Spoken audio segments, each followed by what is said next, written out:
amin'ny fifaliana lehibe indray no ansosoana tokatantsika ny amin'ny jinetia tonga amin'ny fotoanantsika izay rahantsika amin'ity fandarana manokana ity zany saingy ataontsika ao anatin'ny larana fampianarana foana zany larana fahatelo amby roapolo zany izy fa fandarana manokana mazava azy moa zany fa ilaina motorina atao anatin'ny fampianarana ilaina ho renesin'ny olona ilaina hoarahan'ny olona manerana amin'izao tontolo izao.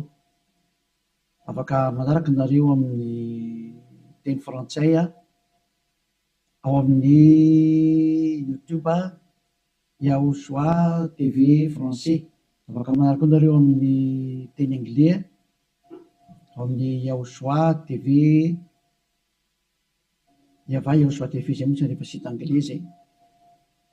Ny chinois zany dia Yahosoa TV chinois. Reo moa zany ny langy azorana dia ny malagasy moa zany ao amin'ny Yahosoa TV malagasy. Afaka mahita ny moa zany ny fandarana ianareo.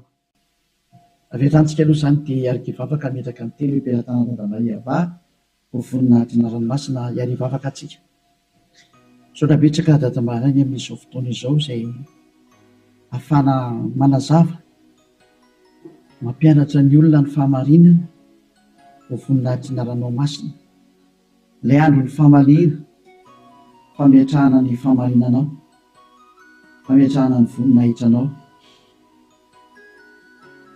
Io izao teny izao dadamala iaiava aroka ho hamarinanao mandrakariva ny teny ho voninahitry ny ranomasina isan'andro zany.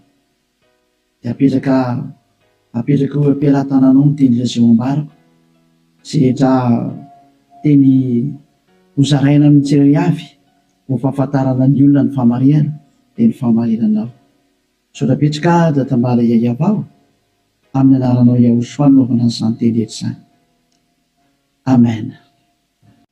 Fandarana manokana ny fandarantsika androany ataontsika hoe larana fahatelo amby roapolo fampianarana indray ny ambasadorany Yahosoa Eliana no mandroso tokatantsika ny amin'ny teny ity ary amaly ny fanontaniantsika rehetra izay apetraka avy hatrany angamba manarana telefona eo amin'ny écran mba ahafahany olona mandefa SMS.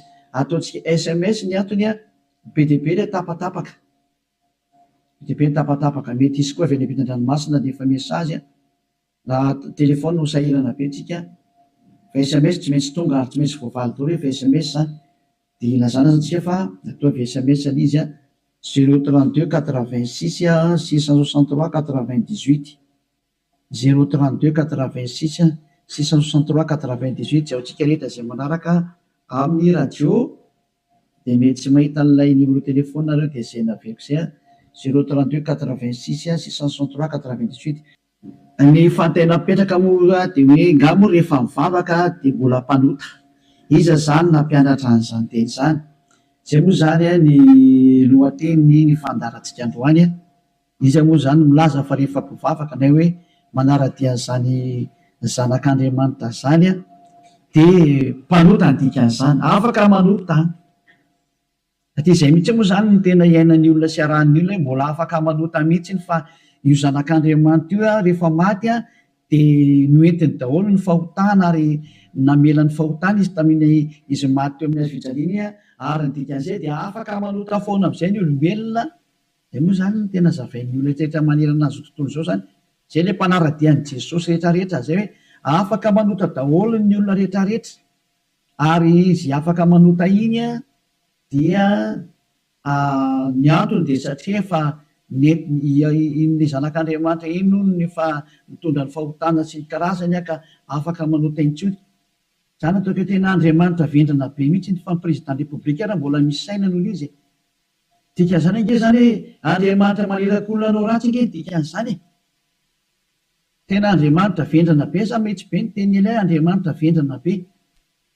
Zany ma tsy sady tsy namorona iny tsy nanamboatra iny tsy zanak'Andriamanitra zany iny tsy niantona teo amin'ny fijaliana zany Jesosy io teneniko io. Jesosy zany hoe masika be anao tena tonga ny andro andravana zany. Andravan'izany zany Elia zany zany efa mahitsy be ny teniko andravan'izany mihitsy raha tsy moramora nanaovan'ny olombelona roa arivo taona na tsipitsipinyny eny amin'ny elo zay ny adalanareo izay mbola teo atsipiny amin'ny elo any efa tsy tonga saina dia anareo ianareo fa anjarako mampianatra sy miteny hoe aza miditra amin'izany intsony rehefa ampy zay 2,000 taona zay fa be loatra zay na tsy mpindrentany amelo zay de tsy teny hoe tara kosa tara rosa natongavanao tsisy tara zany normal biara ny fatongavany Eliazy mety be mihitsy ny tena izy mihitsy ny tena izy zay satria maninona miteny an'izany ny filoham-pirenena raha mbola mba manome polisy gendarme hiambina ny olona tsy hanao ratsy ary raha manao ratsy le olona tena gadrainy any am-ponja mihitsy nasiny ny tribonaly anaovana ny fitsarana ary mandefa olona any am-ponja ny mpanao ratsy dikan'izany tena mbola mandinika ny olombelona noho ny Andriamanitra tomponareo ary Andriamanitra tena manakotana fiarahamonina ny Andriamanitra nareo satria manirakolona anao ratsy hoe tsy manina fa mahazo manao ratsy ianao fa beba fotsiny rehefa tonga sabotsy lahady avy areno indray rehefa avy eo dia beba sabotsy lahady mazava be ny teny Elia hoe ny filoham-pirenena raha mbola misy saina ary ny premier ministre malagasy raha mbola misy saina raha malagasy no resahana dia ny premier ministre nareo ny tanàna izay misy nareo any raha ny Amerika zany dia ny filoham-pirenenareo no mbola misy saina noho le jizasinareo na any amin'ny Frantsa dia ny filoham-pirenenareo mbola misy saina noho Jésus nareo satria ireny ana mbola mitady ny hevitra ny tsy hampanotanareo sazinareo raha vao manao ratsy mbola misy saina noho ny Andriamanitra nonge ho any filoham-pirenena dikan'izao mbola misy fahendrena ny filoham-pirenena sy ny premier ministre sy ministra noho ny Andriamanitra tomponareo adalanareo izay hanompo an'izany zavatra zany mba tonga sainao mialohan'ny mesazinareo moa zany dia ny anana nefako an'olo hoe zatra tena mahavariana nge zany sady zany hoe ahoana tokoa hoe ianao ve dia Andriamanitra ho no arahanao amin'ny mampamorona anazy zany any ianao zany ny dikan'izay raha mpamorona izy mpamorona eo Andriamanitra io dia zany any ianao zany ka raha mpamorona zany le Andriamanitra maninona moa izy mamela ny zanany andehanao ratsy raha Andriamanitra zany na ny ankonany anao ratsy fa ny tena Andriamanitra dia zao tsy manaiky ny ankonany anao ratsy novi tahaka ny ray aman-dreny mananjanaka dia tsy indray aman-dreny mihitsy aniraka ny zanany hoe andana manao ratsy fa mifona fotsiny aminay ialahy rehefa avy eo ohatran' izany ankely sary dana mangalatra ialahy dia rehefa azo ny lahy daholo ny zatra rehetra dia veny aty amin'izay mifona efa nazo aloha lahy zay dia avelako rehefa avy eo indray dia miverina indray rehefa rapitso indray jangatsanga indray anao rapitso dia mifona fotsiny indray rehefa avy eo ohatran'izany ange ty sary ty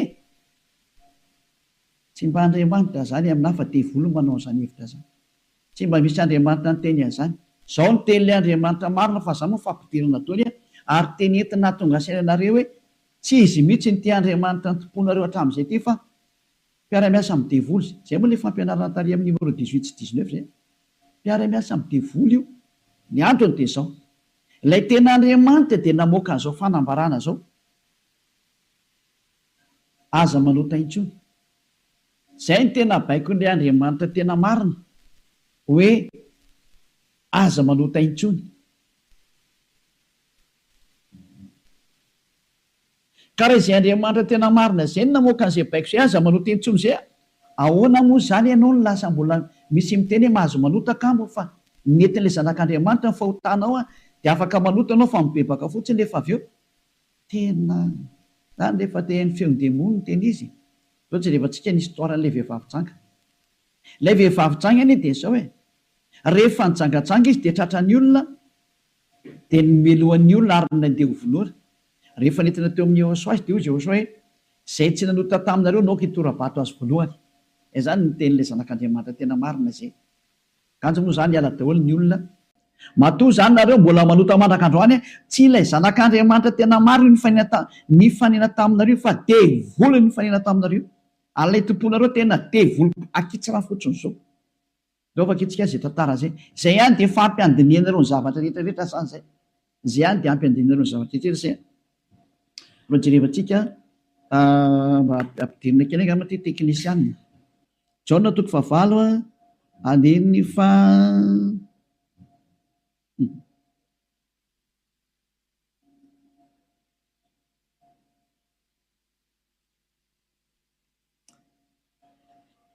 Jaona toko favalo andiny fahasivy ary raha nandre zany izy dia nivoaka tsiray hatramin'ny zokonjokony ka hatrany amin'ny zandrinjandriny ary Jehosoa irery ihany no sisa teo sy ilay vehivavy ka rehefa nitraka Jehosoa dia hoy izy taminy raha vehivavy aiza irery tsy nisy nanamerika anao va?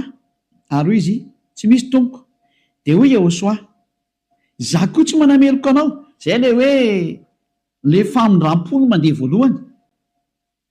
De izy hoe za koa tsy manamerika anao.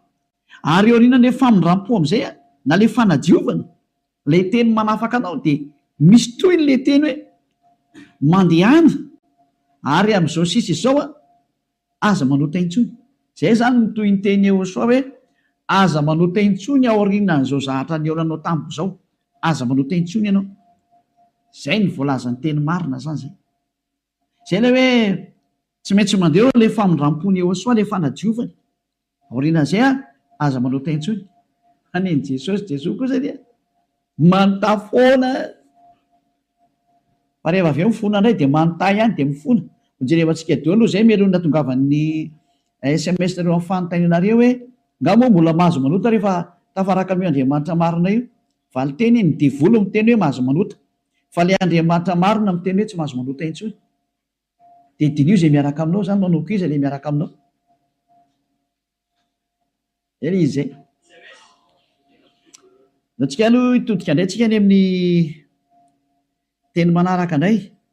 Indray tsika aloha hijery indray tsika aloha Jaona 5:5. Jaona 5:14. Rehefa afaka izany dia hitany Iehosoa teo an-kianjan'ny tempoly raha lehilahy. Dia hoy izy taminy, ino efa sitrany ianao aza manota intsony fa andraho anjoanao zay ratsy nohony teo. Teny faharoa navoaka ilay tena zanak'Andriamanitra tena marina izay hoe mba tsy anjoanao ny ratsy nohony teo dia aza manota intsony ianao. Zany hoe zay olona ny fanena tamin'io Andriamanitra marina io zany, ilay zanaky ny avo indrindra ilay tena izy dia ny tenenany hoe aza manota intsony fa andraho anjoanao ny ratsy nohony teo. Aza manota intsony fa andraho anjoanao ny ratsy nohony teo. Zao ny voalazana soratra masina hoe aza manota intsony fa andraho anjoanao zay ratsy nohony teo. Izany hoe mazava be zany ny tenin'ilay zanak'Andriamanitra fa rehefa tafaraka aminy dia tsy mahazo manao ratsy intsony. Zay zany le tena tafaraka amin'io zanak'Andriamanitra io, tsy manao ratsy intsony. Nao tsika aloha tsy teny manaraka indray tsika aloha. Roa zany zay no ahitantsika hoe tena tsy mahazo manao ratsy hoe tafaraka amin'io Andriamanitra io zany. Vakentsika indray ny Jaona voalohany, dao ndraiky tsika mbola hijery teny hoe ahoana marina ny teny io zanak'Andriamanitra io hoe mety ve le manota zany. Andao hidirantsika indray amin'ilay Jaona voalohany toko voalohany ato indray tsika fa ity ny fefenan'izy menakavy. Ao amin'ny 9:5 ato daholo Jesosy no miafina. Ty ny fefenan' Jesosy ty. Jesosy tena zahatra tena tsy izy mihitsy. Jesosy Jesoa ity ny afenany. Jaona voalohany toko voalohany 9:5 mihaino daholo zany Jesosy menakavy amin'ity teny ity. Raha hoy isika tsy manana ota isika dia mamita tena ary ny marina tsy ato anatintsika. Zay zany aloha zany ny teny voalohany zay. Hoe raha tsy manana ota ny ontsika dia mamita tena ary ny marina tsy ao anatintsika. Fa raha miaiky ny fahotantsika isika dia matoky sy marina izy ka mamela ny fahotantsika sy manadio antsika ho afaka amin'ny tsy fahamarina rehetrarehetra. Zay. Dia toy izao ihany. Raha hoy isika tsy nanota isika dia mampandainga azy ary ny teniny tsy ato anatintsika. Dia io faran'io ny tazomy zareo amin'izay hoe raha hoy isika hoe tsy nanota isika dia mampandainga azy ary ny teniny tsy ao anatintsika. Tazomin'ny Amerikanina io, Frantsay, ny Anglisy, ny Alemaina, Malagasy, ny Afrikanina rehetra zao tontolo zao dia miara-mitazona io teny io ka miteny hoe tsy maintsy manota hony araka ny tenin'ny apôstôly John. Ary raha ohatra ny sanatrehan'izany apôstôly John tokoa nampianatra an'izany, efa any amin'ny elo John amin'izao tsika miteny zao ary mitonokitoza araka ny teninareo. Raha tena izany tokoa ny tiany tenenina tamin'io. Raha i Jaona no nitarika ny olona hanohitra ny tenin'ny Iehosoa, ilay zanak'Andriamanitra tena marina, ka ny teny zany Jaona zany nanohitra ny tenin'ny Iehosoa le hoe aza manota intsony fa andraho anjoanao ny ratsy nohony teo. Ka i Jaona indray no miteny hoe mahazo manota ka mo fa ratsy mpanota dia mampandainga an'Andriamanitra nareo. Dia miteny aminareo fa efa any amin'ny elo Jaona amin'izao tsika miteny izao. Ary mahitsy be ny tenin'ny Eliafa tsy sangina mihitsy izany teny izany. any amy Eljon na hoe eo anaminy, satria navita nanohitra ny Yehosoa, ka zay manohitra ny Yehosoa na apôstôly na iza na anjely na iza na fanahy masina na fanahy iny, any amy ely zay manohitra ny Yehosoa, satria ny tenin'ny Yehosoa dia tenin'ny dada Yahva. Tahaka ny Eliasy manohitra ny tenin'ny Yehosoa mihitsy. Mazava zany zay teny zay. Ka raha io teny io ny afina fenanareo dia miara-mitsipy any amin'ny ely miaraka amin'ny Jaona nareo, satria nanohitra ny tenin'ny Yehosoa. Satria ny tenin'ny Yehosoa dia ny teny mihitsy hoe aza manota intsony. Ka raha ohatra ireo milaza fa i Jaona no nampanota anareo miara-mitsipy amin'ny Jaona any amin'ny ely nareo. Fa tsisy Andriamanitra tia lalan'izay Jaona zany na tia lalanao, fa i Jaona sy ny olombelona dia mitovy ihany. Ka raha nanohitra ny tenin'ny Yehosoa zany Jaona zany any amin'ny ely izy amin'izao tsika miteny zao.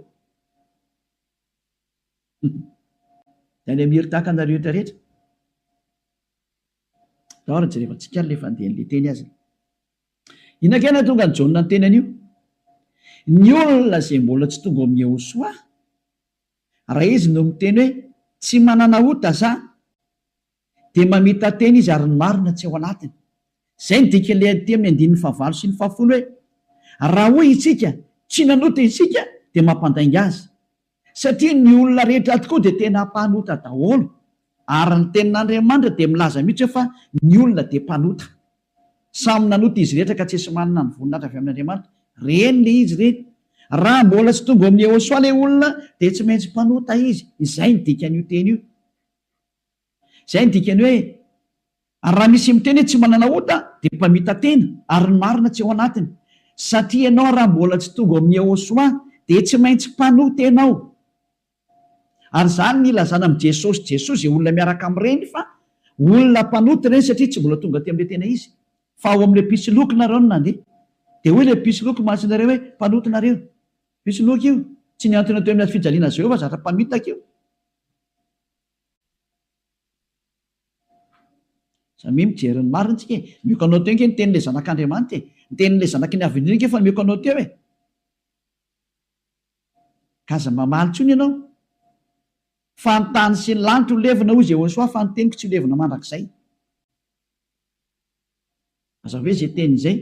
Ka raha ny teny izy hoe aza manota intsony dia tsy misy mahazo manapotika izay teny izay. Matthieu 24 firinga amin'ny isinoatra efantsika kely teny. Hitina kely ihany tsika aloha. Matthieu 24:35 sa 33. Ohatsy rehefantsika kely aloha. Matthieu 24:35. Matthieu 24:35. Ny lanitra sy ny tany ho levina fa ny teniko tsy mba ho levina. Ny lanitra sy ny tany ho levina ozy ilay teny fa ny teniko tsy mba ho levina. Izany hoe ilay teny hoe aza manota intsony tsy ho levina mandrakizay. Ka raha nisy nandevina n'iny dia vory izay nandevina n'iny. Raha nisy ny teny zany hoe tsy maintsy mpanota nareo ka, tsy maintsy manota nareo ka, dia manohitra an'ilay teny ilay zanak'Andriamanitra amin'ny teny hoe aza manota intsony. Ka raha misy zany nampianatra nareo hoe tsy maintsy manota, dia ny kontra n'io tenin'ilay zanak'Andriamanitra marina io, ary rehefa ny kontra ny teniny dia vory izay nanohitra anazy. Satria ny teniko izy tsy azo levonina. Zany tonga na miteny hoe tandremy ianao tsy misy Jaona ny teny taminao mihitsy hoe ndany ianao manota fa ny agigenao mahatonga anao miteniteny foana eo. Ianao no te hanao zavatra tsy manjary amin'io Andriamanitra marina io, ianao no te hanao ratsy ihany, dia ilay Andriamanitra marina no endrikendrehanao. Daholo aloha tsika anaraka an'ilay teny zany. Ohatrany ohatra mafimafy be ny teninao ambassadeur sao.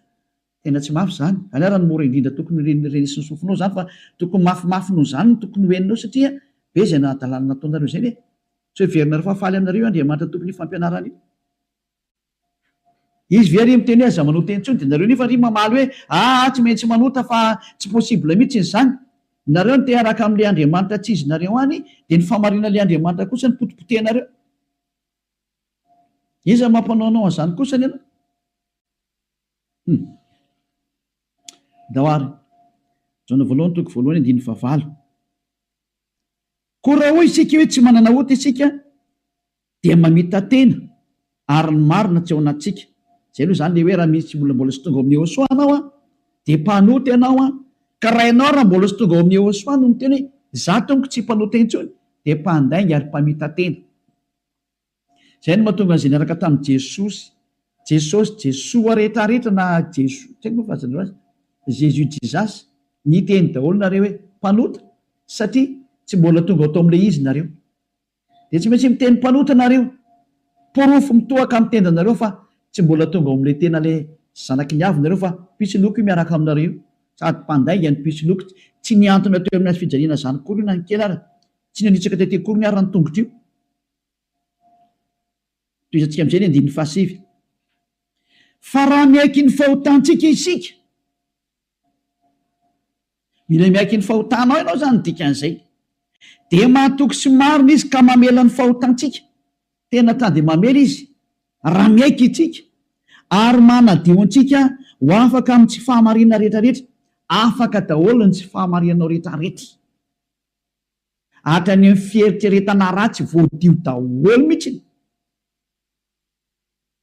tsy mety manana saina ratsy mihitsiny fa tsara foana ny saina, tsy mety mandeha makany amin'ny zavatra ratsy mihitsiny izy, fa ho any Ehosoa daholo ny zavatra rehetra. Zay ny fiainany, ny fiainany dia ho any Ehosoa, velona ho any Ehosoa, miara-mipetraka amin'ny Ehosoa, miaina ho any Ehosoa, Ehosoa ny antony fivelomany. Zay ny olona tena tafaraka amin'ny Ehosoa zay madio tanteraka, hatrany amin'ny fieritreretana madio mihitsy. Toetsika le teny, ko maninona ary eto misy miteny hoe raha misy miteny hoe tsy manana ota isika dia mampandainga azy, ka raha mbola tsy tonga amin'ny Ehosoa ho ianao no miteny hoe za tsy mpanota dia mpandainga ianao, any amin'ny Jesosy tsy misy an'izany afaka amin'ny fahotana zany, ao amin'ny Jesoa tsy misy an'izany afaka amin'ny fahotana zany. Zay ny dikan'izany. Dia itoy amin'izay ary io teny eo amin'ny Jaona voalohany toko voalohany io, notohizan'ny Jaona io ry amin'ny Jaona voalohany toko fahatelo, fa tsy najanony teo fa notohizany ry amin'ny toko fahatelo amin'izay, zany hoe nitoy io teny io fa tsy nijanona teo. Ao amin'ny andininy, ao amin'ny toko fahatelo dia ao amin'ny andininy fahefatra amin'izay no jerevantsika, andininy fahefatra, Jaona voalohany toko fahatelo andininy fahefatra. Izay rehetra manota no mandika ny lalàna, fa ny ota ny fandikana lalàna, zany hoe ny olona zany rehefa nandika an'izay teny Ehosoa zay aza manota intsony a, ka ianao milaza fa mpanota dia efa nanota ianao zany dikan'izay aloha, fa fanamporofonana rehefa nandika ny teny Ehosoa ianao dia efa mpanota ianao zay, zay mahatonga ny vavan'ny tsy afaka amin'ny fahotana. Andininy fahadimy, fantatrareo anefany fa izy no naseho hanaisitra ny ota, io ara le teny, nanaisitra ny ota ary izy ary tsy mba misy ota mihitsy ao aminy, zany hoe rehefa ny olona zany no tonga ao aminy dia tsy misy ota mihitsy ny eo aminy.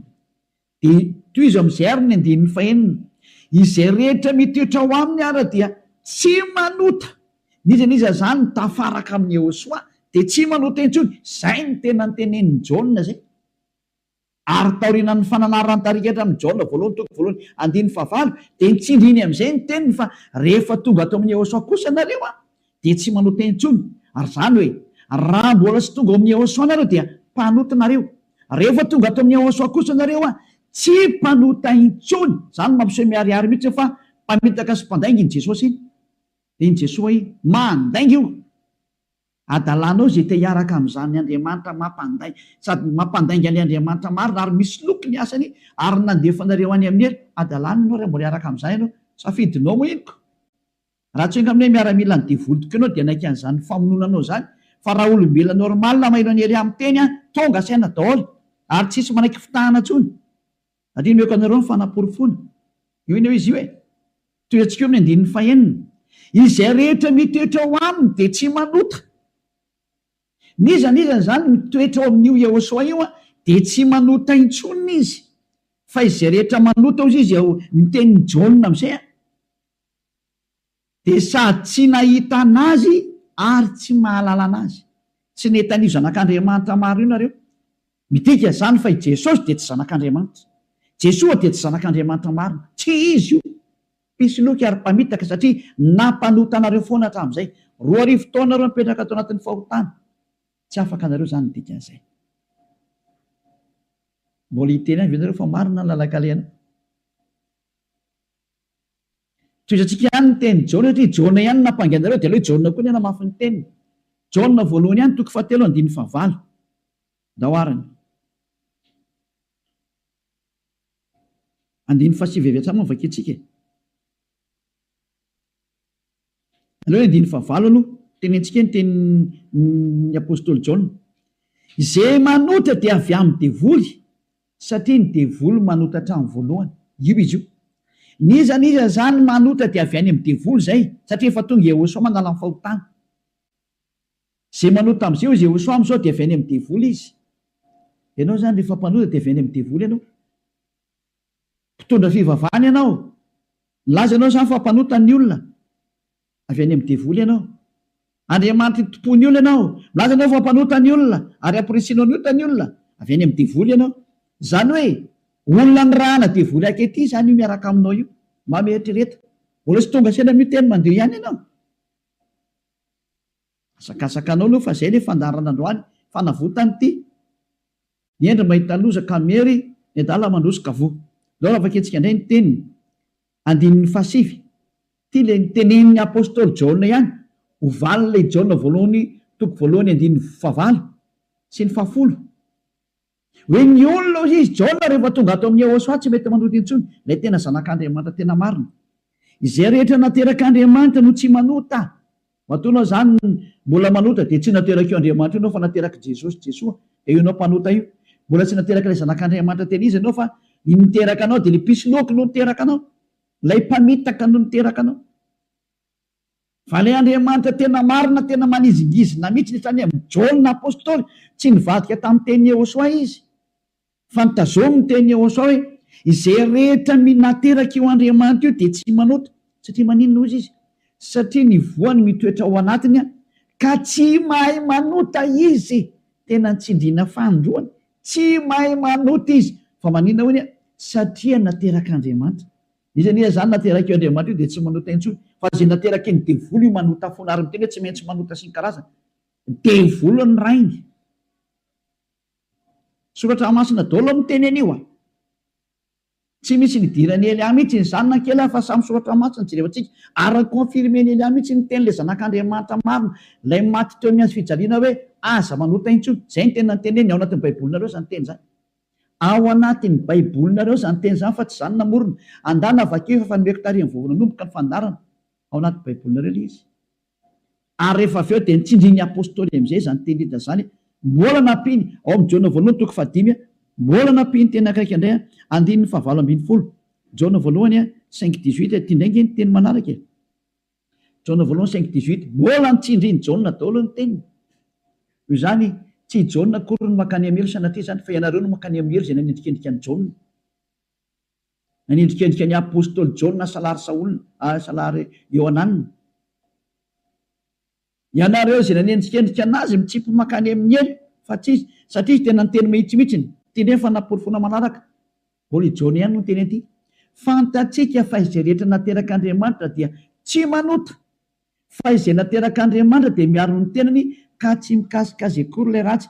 Tsy azo ny devoly kasihana mihitsy ny olona miaraka amin'io Andriamanitra marina io. Izay nateraka io Andriamanitra io. Matoa ianao mbola mpanota nateraka devoly ianao. Zay miaraka aminao zany mpiara-miasa amin'ny devoly ny dikan'izay. Zay ilay fampianarana numéro 18 sy 19. Hoe mpiara-miasa amin'ny devoly io Jesosy Jesosy Jésus Jesus-nao io ry Amerikanina. Ary frantsay ry anglisy avy any aminareo fampianarana io. Nareo no mitondra ny unité nakety atody kely amakany aminareo mihitsy zao ny teny. Ahoana io teny io? Nampianaranareo dao zao tontolo zao lasa mpanota. Ahoana? Pozinareo ny olona. Zao le Jesosy nareo zao. Vao tsy tonga saina ihany. Vonoanareo dao ny olona teto ambonin'ity tany ity. Matinareo ohatrany amin'ny malagasy rehetrarehetra. Nampidirinareo zava-dosany teto amin'ny tanin'ny malagasy, tany amin'ny tanin'ny frantsay, tany amin'ny tanin'ny anglisy. Izy tompony ihany moa zany. Andriamanitra tsy izy natsofoko ny tena mampalahelo be ilay sary misy. Velantsika any zany rehetra zany. Fa ny eny reo mahita lozaka mery ny adala mandrosoka voe. Toy antsika amin'izay ny teny. Ary ity nentiko amaranana anazy dia afaka miditra daholo amin'izay tsika amin'ny mesazy. Satria efa 37 minutes izay ny resako dia afaka miditra daholo amin'izay nareo. Araka amin'ny bokin'ny esy ny Hebreo toko 10 andininy 4:20 ho an'ireo izay milaza fampanota na hoe mifona dia mivavaka dia mifona dia manao ratsy dia mivavaka dia manao ratsy dia mifona moa e. Manao ratsy dia mifona dia manao ratsy dia mifona. Ity ny tenin'Andriamanitra nomena anareo. Ho an'ilay olona manao an'izany adalàna minimanota zany nampianaran' Jesosy Jesoa anareo. Jesosy dia jereo zava-doza amina tambo tena fanohitra amin'ny soratra masina mihitsy ingeny tena izy. Dia tena devolona mpianatra anareo an'ity resaka hoe tsy maintsy manota ity. Nareo no tsy afaka dia ilay Andriamanitra marina ny endrika andianareo. Ny teny demolony ny tazominareo. Izay koa ny tena point ambony indrindra ato amin'ity fiarahan'Andriamanitra ity, satria Andriamanitra io tsy mihaino mpanota. Ka le manafaka anareo amin'ny fahotana mihitsy tsy ekeny hatramin'ny farany mihitsy, tsy eken'ireo devoly ireo. Ary izany ny fampianarana alefan'i Jesosy Jesoa aminareo Jesus hoe aza tao afaka amin'ny fahotana mihitsy ny fa io no tena sakafony zareo. Satria raha vao afaka amin'ny fahotana tafaraka amin'io Andriamanitra io avy hatrany, ataony tsy afaka ao mihitsy nareo. Satria sady mpandainga, ny mpangalatra, ny mpisoloky, ny mpiteny ratsy, ny mpanao teny vetaveta, tsy haiko intsony izay ataonao rehetrarehetra any. Izany ny faratsianareo. Andiny fahina amby roapolo Hébreu 10 Hébreu 10:26. Fa raha minimanota isika rehefa nahazo ny fahalalana tsara ny marina, minimanota. Ny atao hoe minimanota dia mifona androany dia mamerina rapitso, mifona indray raha fakapitso mamerina ny ambadika an'izay, mifona amin'ny sabotsy mamerina latsinainy, mifona amin'ny lahady mamerina amin'ny zoma. Izany ny atao hoe minimanota raha tsy hainareo. Dia cercle vicieux miverina eo foana io. Ianao mihitsy n'izany voateny izany. Ianao izay mijery tsy mihaino anahy io. Ary le tena tsy te haino, kanefa tsy maintsy mihaino ianao fa mamono anao ty teny teny e. Ity teny ity ny mamono anao sy mamely anao na manavitra anao. Rehefa ranao ny teny marina ny Yehosoa ilay zanak'Andriamanitra marina hoe za tsy hanota intsony, dia anatona ty amin'ny Eliana fa tena ho afaka ianao rehefa maka ty. Dia avotra ianao zay. Tsy mamono anao ty teny ty. Fa rehefa tsy lalà kosa ianao ary tsy vakianao anao ty, dia izao teny henonao izao na ho tapenanao aza ny sofinao na hisitrika anaty lavabato ary ianao tsy te hiaina alefanao anatin'ny tany loanao ohatra ny Aotrisy, mamono anao foana ty teny ty. Tsy afaka eo mihitsy ianao ninina ho ataonao. Teny marina ingety ao anatin'ny baibolina ingety daoarany. Raha minimanota isika rehefa nahazo ny fahalalana tsara ny marina, dia tsy misy fanatitra noho ny ota intsony, tsy misy fanatitra ho anao intsony. Ndray mandeha ihany zany ianao mahazo ny famindram-po io. Dia ny aoriana izay tenin'ny famindram-po izay ohatra nataon'i Yehosoa hoe za tsy manameloko intsony, na hoe natao batisa atao amin'ny Yehosoa anao dia afaka, izay le tena izy zay. Dia izy amin'izay ilay zanak'Andriamanitra marina hoe tsy misy fanatitra noho ny ota intsony, fa fiandrasana mahatahotra, andiny fa 7 amin'ny fitsarana ho tsaraina ianao zany, ary fahatezerana mirehitra izay andaniny fahavalo rehetra kosa. Asa nivadika fahavalo ianao. Ny olona minimanota sy mpanota zany dia fahavalon'io Andriamanitra marina io, ary miomana ianao amin'ny fandorana anao, ary miomana ny amin'ny fitsarana izay milezana anao. Izay le hoe niaza mba maty ianao e. Ho hitantsika eo ny toyny. Nefa ny teny izao mbola velona zao dia efa mandeha ny famaliana. Tsy misy an'izany miala mora zany intsony zao e. Tadidio zany. Andro ny fahamaliana zao. Efa tapitra teo ny andro ny fanginana. Andro ny fahamaliana zao. Izay rehetra nanao an'io Andriamanitra marina sy nanambany sy nanao ratsy amin'io Andriamanitra marina io zany, nanao tsinitsinina ny teniny sy nanambany ny teniny ela rehetrarehetra, tsy misy hafamaina zany intsony zao. Nanao tsinitsinina ny teniny sy ny asany rehetrarehetra, aza mamana tena zany hoe miala maina zany. Nanao kasiparana ny teniny, izy milaza fa afaka amin'ny fahotana izay miaraka aminy. Ianao ry maneritra hoe tsy manino, tsisy an'izany fa ama olombelonao micomprendre anao izy. Taiza nisy Andriamanitra micomprendre anao? Raha ny comprendre izy tsy nalefa ny safidrano, raha ny comprendre izy tsy nalefa ny dao zao karazana retina zao, raha ny comprendre izy tsy nataony maty ianao, ary raha ny comprendre izy tsy natsipiny amin'ny helo ny olona, ary raha ny comprendre izy tokony tsy nandevozany zanak'Israely, fa nandevoziny hatrao mandrakizao mbola mijaly foana naverinao amin'ny tany izy mbola fahoriana foana. Tsy micomprendre anao zany io Andriamanitra io, fa asory anatin'ilay atodoanao zany. Tsisy Andriamanitra micomprendre anao zany. Ty ihany ny fantany, aza manota intsony, izay ny teneniny dia tazoma rehefa te ho any aminy. Izy koa ngeny tompony lanitra ny lanitra eo e, ka tsy ianao nitsotsotso makany. Efa niteny izy fa masina ny Andriamanitra reo ary izay araka amiko tsy maintsy masina tahaka. Izay ny dika ilay hoe Matthieu 5:48. Matthieu 5:48. Aoko tanteraka ianareo. Aleo izay ny amaranantsika azy tanteraka e. Matthieu dia afaka miditra amin'izy nareo amin'ny mesazinareo mba hafany be sy ny maro tafiditra daholo dia amaliko anazy. Matthieu 5:48.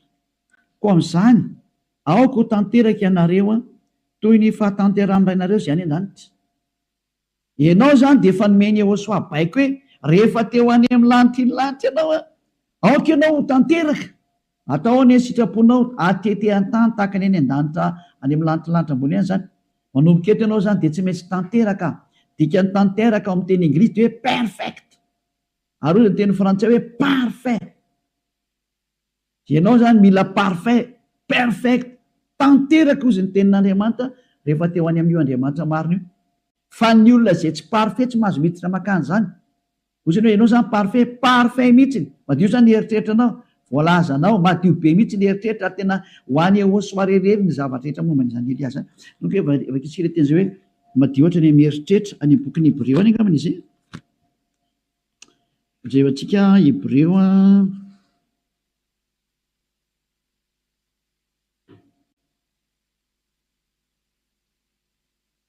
tsy hoe mainka fanirany Joshua zay manady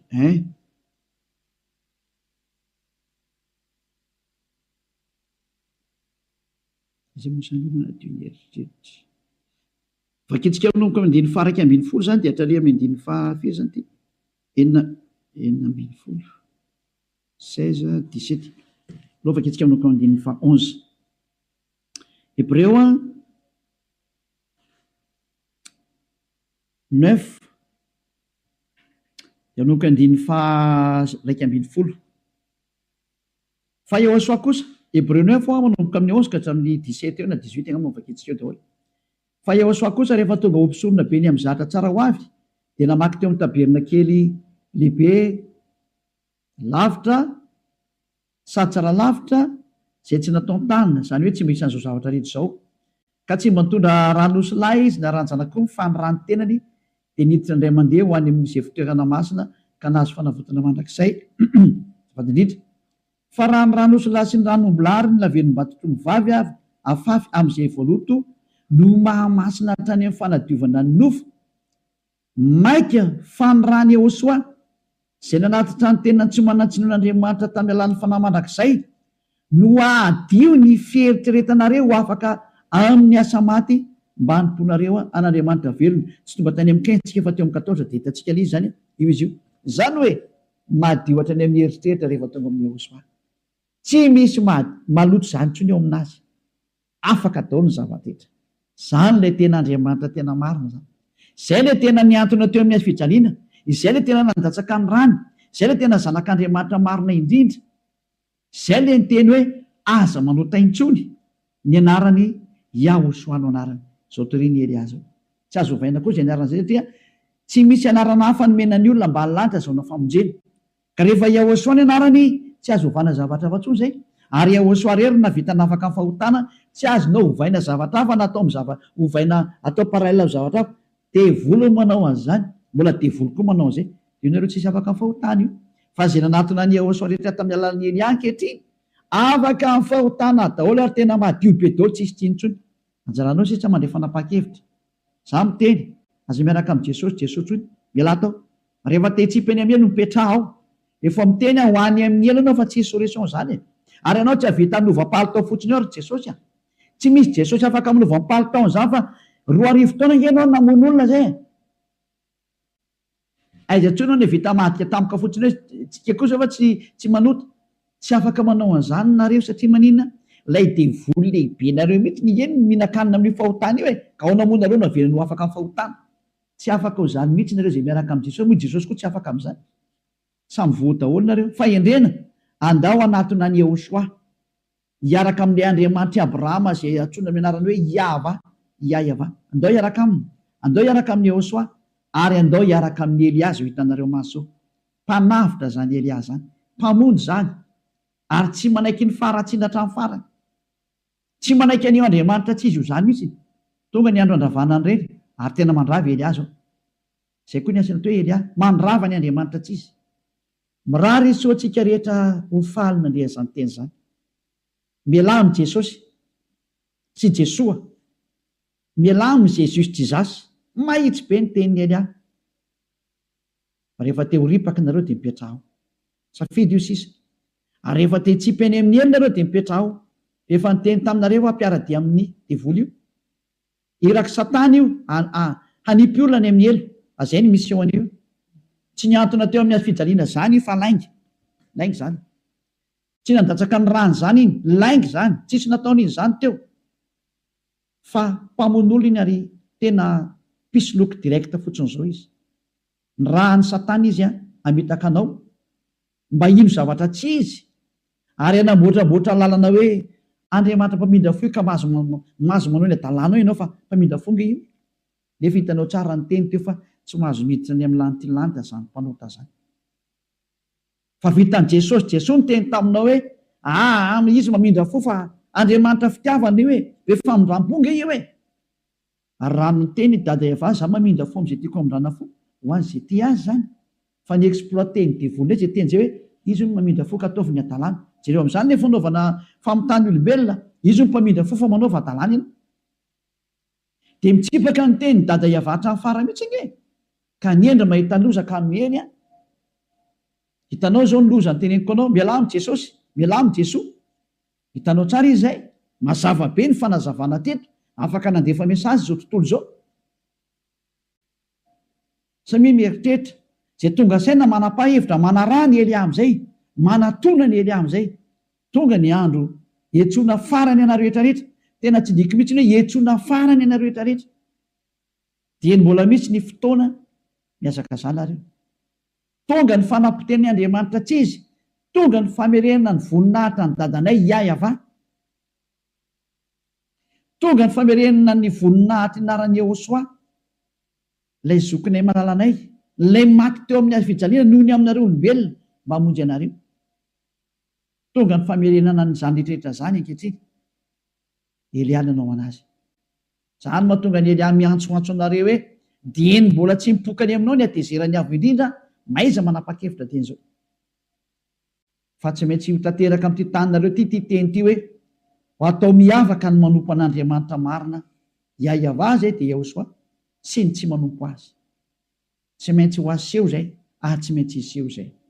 Voninahitra ho an-dadamala Yahva, saotra betsaka azontsika ny amin'izay teny mena zay ary ny fandriany Elia dia tonga saina daholo ny rehetrarehetra hitodika ho any amin'ilay mpamorona anareo, ilay tianareo Yehosoa no anarany. Ariva afaksika. Saotra betsaka dadamala Yahva. Taio zany teny zany. Fa tena tena hitondra soa sy fahasoavana amin'izay rehetra miaina